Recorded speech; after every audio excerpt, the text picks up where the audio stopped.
My dad promised me the family business since I was 14. I skipped college, put in 70-hour weeks, and grew it from barely surviving to thriving. When he retired, I expected the keys. Instead, he gave it to my younger brother, who spent most of the last 5 years backpacking in Thailand. When I asked why, Dad said he's more charismatic. You're intense. 3 months later, the business was $80,000 in debt, my brother was driving a new BMW, and I was offered a job there at minimum wage. I grew up in Lubbock, Texas. Nothing fancy about our family. Middle class, working hands, calloused fingers, early mornings. My dad owned a small landscaping company, Harrison Outdoor Designs. We weren't rich, but we weren't broke either.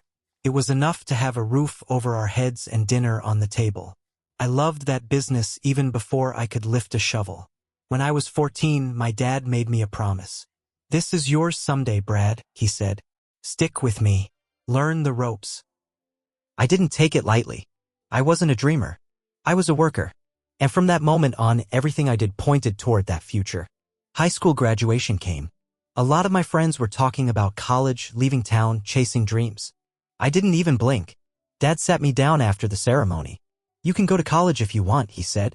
"But if you stay, I'll teach you everything. This place will be yours." I stayed. I put on the company shirt the next morning and never looked back. While my buddies were playing beer pong at frat houses, I was learning how to fix zero-turn mowers in the dark, how to deal with screaming customers, how to quote big jobs. I put in 70, sometimes 80 hours a week. Dad was still the boss on paper, but truth was I ran that company. I built new systems. I made us a website and started online ads. I pushed us into commercial contracts, shopping centers, medical parks. Revenue tripled in 4 years. We went from barely surviving to thriving. Meanwhile, Nate, the golden boy, was living a completely different life. He was always the charming one. Good-looking, easy laugh, quick with a joke. Teachers loved him. Girls loved him. But he didn't have any drive. He dropped out of college after 1 semester. Said it wasn't his vibe. Then he bounced from job to job until he gave up and started backpacking through Southeast Asia. For 5 straight years, while I was sweating through Texas summers and building our name, Nate was sending Instagram pictures of himself holding coconuts on beaches or riding mopeds through rice fields. I figured, good for him. Everyone has their own path. I never once thought he would care about the family business. Not once. Last summer, things changed. Dad called me into the office one morning. His arthritis had gotten bad. Blood pressure was through the roof. I knew what was coming. The talk. He looked me dead in the eyes. "I'm retiring, Brad. I'm ready to pass the torch." I could feel my heart pounding. Finally. After all the years. After all the sacrifices. Then he dropped the bomb. "I'm handing the business over to Nate." I stared at him. I actually laughed a little because I thought it was a joke. It wasn't. "Dad, what are you talking about?" I said, trying to stay calm. He rubbed the back of his neck and wouldn't meet my eyes. "Nate's got something you don't," he said. "He's charismatic. Customers trust him. You're intense, Brad. You scare people." I sat there in stunned silence. My mouth dry. My hands numb. This man I had sacrificed everything for was handing my future to a guy who hadn't even been in the country half the time. 3 months later, the whole thing was a dumpster fire. Nate had no idea how to manage crews, schedule jobs, talk to clients. He hired his idiot buddies as managers, paid himself a fat salary, and bought a brand new BMW, all while cash flow bled out. By December, the business was $80,000 in debt. Employees were quitting left and right. Customers were furious. And then Nate had the balls to text me. "Hey man, want a job? We could use your skills. Can't pay much though, minimum wage." At the business I had built. I didn't even reply.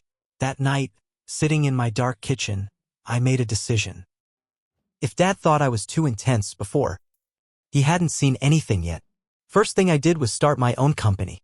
Not under my name, of course. I used my mom's maiden name, Summit Outdoor Creations. I quietly set up an LLC, got my licenses, bought some equipment. I called every good worker who had left Harrison Outdoor Designs. I offered them fair pay, benefits, and most important, respect. Within a month, I had a full crew. Next, I started reaching out to clients. The ones I had built relationships with over the years. I told them what happened. I didn't trash talk Nate. I didn't have to. They could see for themselves how bad things had gotten. Brad, you let us know when you're ready, they said. And one by one, they left Nate's sinking ship and came over to me. By January, Harrison Outdoor Designs was a ghost company. And then came the big one, the city bid.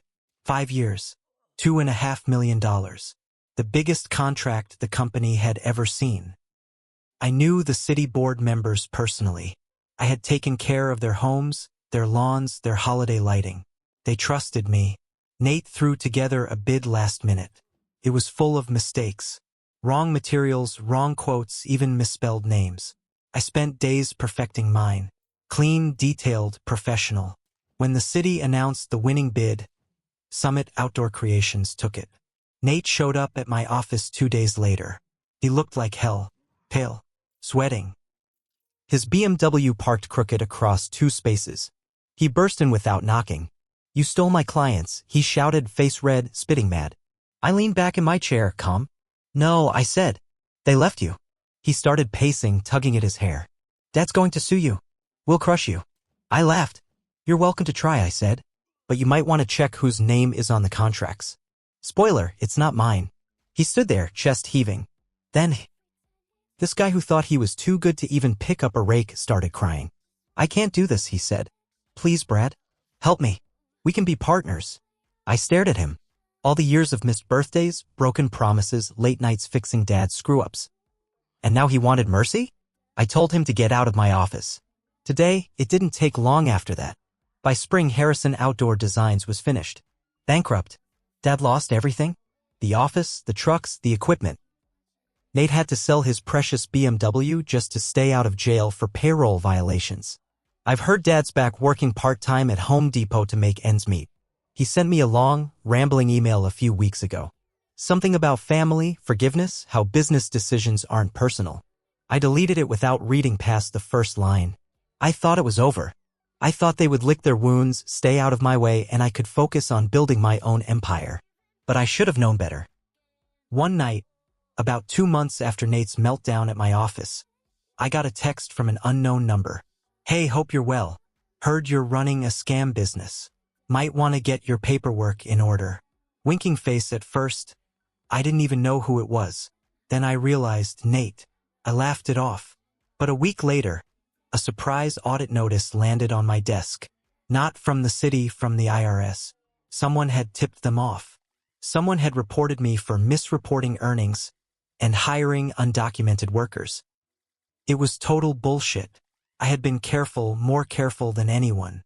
But an audit is still an audit. It cost me weeks of time, thousands of dollars in accounting fees, sleepless nights. I had to pull old invoices, bank statements, payroll records, dig through every shoebox full of receipts. They didn't find anything, but it was hell, and I knew who had caused it. Nate wasn't just bitter. He was trying to take me down. More twists. The family turns. It didn't stop there. My own mom called me one night, crying.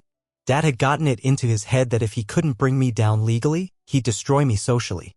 He started showing up at church, the local VFW hall, even Chamber of Commerce meetings, telling anyone who would listen that I was a thief, that I had stolen his life's work from him, that I had betrayed my own blood. He cried in front of people, made a big scene about family loyalty and how the younger generation has no respect. It worked too. Some old family friends turned cold toward me. Clients I thought were loyal stopped answering my calls. Even my cousins, people I grew up with, started sending me nasty messages. Another twist, Nate's new scheme. I found out through the grapevine that Nate wasn't giving up either. He had started a new landscaping company. Not from scratch, he had talked some idiot investor from Dallas into backing him. Nate pitched it as a revolutionary landscaping experience, mixing luxury outdoor living with modern client engagement. All it really meant was overpriced patio installations and a website full of fake reviews. The worst part? He named it Legacy Outdoor Creations. Legacy. Like he was carrying on some grand family tradition. The name made me physically sick. Final twist before ending phase, direct confrontation. A few weeks ago, I went to a networking event downtown. Mostly to get out of the office, shake some hands, build future contracts. And guess who showed up? Nate. Wearing a flashy suit that didn't fit him, hair slicked back like he was on Wall Street. He had the nerve to swagger up to my table like we were old buddies. He pulled a chair over without asking. Leaning in, he whispered, "You thought you killed me. But I'm still here, bro." I stared at him, stone-faced. He smiled a fake, empty smile. "I'm coming for your contracts. One by one. Enjoy your little empire while it lasts." Then he patted me on the shoulder like he was my buddy and walked off. Every muscle in my body was tense. I had crushed them once. Looks like I was going to have to do it again. After that networking event, things got ugly fast. Nate didn't waste time. Within 2 weeks, I started hearing rumors about my company. Small stuff at first. One client called and asked if we were really licensed to operate in the county. Another asked if we were carrying the right insurance. Then I got an anonymous email accusing one of my employees of stealing from job sites. Total lies. But it was enough to shake a few of my newer clients. I started losing bids I should have easily won. It didn't take a genius to figure out who was behind it. Nate couldn't beat me on the field, so he was trying to beat me behind the scenes. More twists, legal threats, then came the worst blow yet. One morning, a sheriff's deputy showed up at my office with a summons. Nate's new company, Legacy Outdoor Creations, was suing Summit Outdoor Creations for unfair business practices and defamation. It was complete garbage. The lawsuit had no real legs, just enough buzzwords and nonsense to make my life miserable. If I ignored it, I risked a default judgment. If I fought it, it would cost tens of thousands in legal fees. It was a lose-lose move. Classic Nate. He didn't care about winning.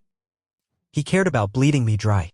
More twists, family betrayal deepens. The worst part? My own mother took his side. Not fully, she didn't come out swinging against me, but she begged me to make peace. Said I should offer Nate a settlement. Said it was time to be the bigger man. I couldn't believe it. After everything he had done. After how he trashed Dad's business, after he tried to destroy me. They still saw him as the baby, the poor lost boy who needed forgiveness. It felt like I was alone in a war no one even realized was happening. Another twist, Nate's house of cards, but behind the scenes, Nate's new company wasn't doing as well as he made it look. A buddy of mine who worked in real estate tipped me off. Nate had taken out a huge loan to get Legacy Outdoor Creations off the ground. He had flashy trucks, slick advertising, even a fake office front downtown. But it was all debt, ballooning credit lines, high-interest business loans. He was drowning and grinning at the same time. If he didn't land a major contract and fast, he was toast. The best part? He was banking on one big job to save him, a luxury development project on the west side of town. If he landed it, he might survive. If he didn't, he was finished. I decided it was time to make a move. Major twist, my counterattack. I knew the developer heading that luxury project. We weren't best friends, but we had mutual respect. He knew my work. He knew my word was good. I took him out to lunch. I didn't trash Nate. I didn't have to. I simply told him the facts, how Nate had bankrupted Harrison Outdoor Designs, how he had a pending lawsuit against me, how his crews were made up of underqualified guys he picked off Craigslist. I showed him proof. Invoices. Customer complaints. Court records. I let the truth do the talking. The developer listened carefully. Didn't say much. But 2 days later, Nate's company got dropped from the bidding process. No warning. No apology. Just gone. Where we stand now, right now, Nate's company is teetering. I heard he missed payroll last week. One of his trucks got repossessed. He's laying off crews. Meanwhile, the lawsuit against me? My lawyer filed a counterclaim for malicious prosecution. It's a slow grind, but it's moving.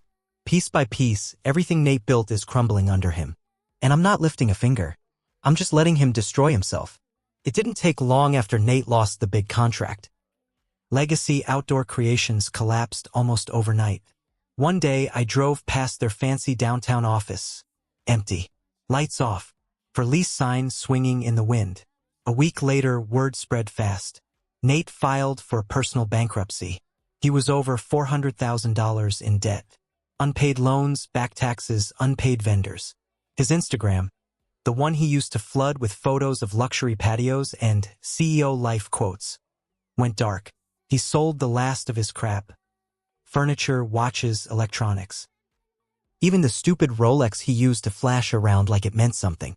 Final moves, the lawsuit ends. Around the same time, the court ruled on the lawsuit he filed against me. The judge threw it out. Said it was without merit and clearly retaliatory. My counterclaim? Approved to proceed. Nate owed me $38,000 in legal fees and damages. Money I knew I'd never actually see. But it didn't matter. It was on record now. another chain around his neck. You'd think Dad and Mom would finally see Nate for what he was. You'd think they'd apologize or at least admit they were wrong. Nope. Instead, Mom begged me to forgive him. She said family is more important than business. Dad didn't say much, just stared at the ground, looking older than I had ever seen him. But neither of them apologized for what they did. Neither of them said sorry for handing everything I worked for to someone who didn't even care. They just wanted things to go back to normal. Pretend it never happened. I agreed to meet them at their house one Sunday. I sat across from them at the old kitchen table, the one I used to do homework on. Mom cried. Dad just looked tired. Nate wasn't there. He was living out of a crappy apartment across town by then. Mom begged me to be the bigger man, to let the past go. Dad finally spoke. He said, "We made mistakes, but you're not perfect either, Brad. You could have handled things better." I stared at him. All the years of loyalty, all the years of work, and this was what I got? I stood up real calm. I said, "You're right. I'm not perfect." I took out the title to the old Harrison Outdoor Designs property, the one I had quietly bought at the bankruptcy auction. I dropped it on the table. "It's mine now," I said, "just like everything else you gave away." They stared at the paper like it was a loaded gun. I turned and walked out without another word. That was 6 months ago. I haven't seen any of them since. Summit Outdoor Creations is bigger than ever. We expanded into 3 more cities. I bought a house out by the lake. Real quiet, real private. Sometimes I sit on my back porch, watching the sun go down, thinking about everything that happened. If they had just kept their promise, if they had just treated me like family, it never would have ended this way. But they made their choice, and so did I.